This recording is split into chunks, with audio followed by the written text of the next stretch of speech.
I don't know what it is, but making your own pizza crust seems to be like the most intimidating part, or a little bit too hard, which is why we always just skip it and order delivery. But y'all, this recipe is so easy. You don't have to worry about hours of rising and proofing and any of that.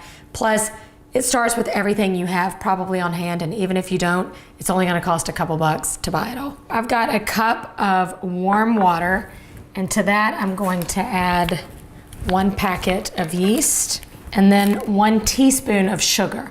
The sugar is going to actually feed the yeast. We're gonna give it a little stir. We're gonna let that sit for about 5 to 10 minutes, and it's gonna start to activate, and you'll see it get nice and foamy on top. That's what we want. No mixer, no problem. This all will work just fine in a regular large mixing bowl, and you can just stir it by hand. In the meantime, I'm gonna measure 2 1/4 cup of bread flour into a big bowl. Bread flour has a slightly higher protein content than all-purpose flour, but all-purpose will totally work here. To the flour, I'm gonna stir in a teaspoon of salt. Once our yeast is ready to go, we'll add it to the flour. It's got that beautiful foam. I just love the smell. It's like the smell of homemade bread with a little bit of beer, you know what I mean? All right, we're gonna add our yeast and sugar water mixture. And to that, we'll add in a couple tablespoons of olive oil.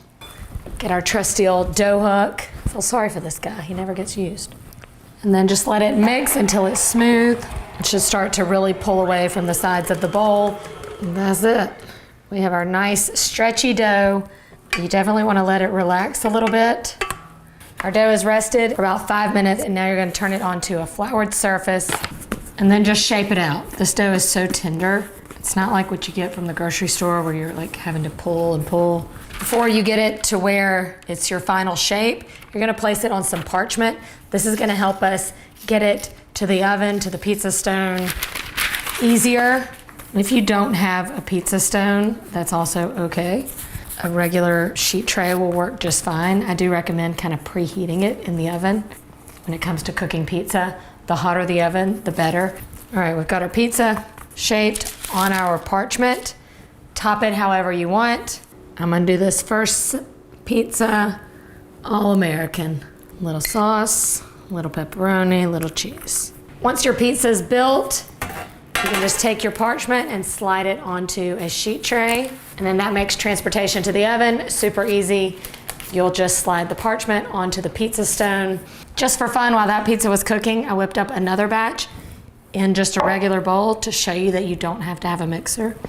We can make at least 3 whole pizzas, crust and toppings included, for the same price. We could just buy 1 large one from down the street. Let it rest.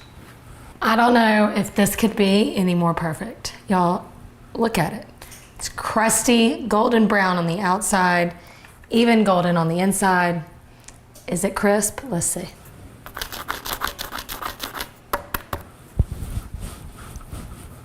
Mission accomplished.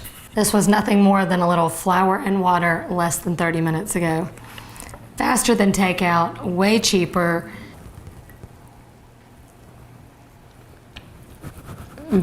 This crust recipe is so easy, you can crank pizzas out all night long.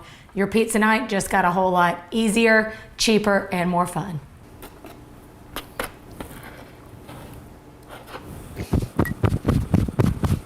A little messy.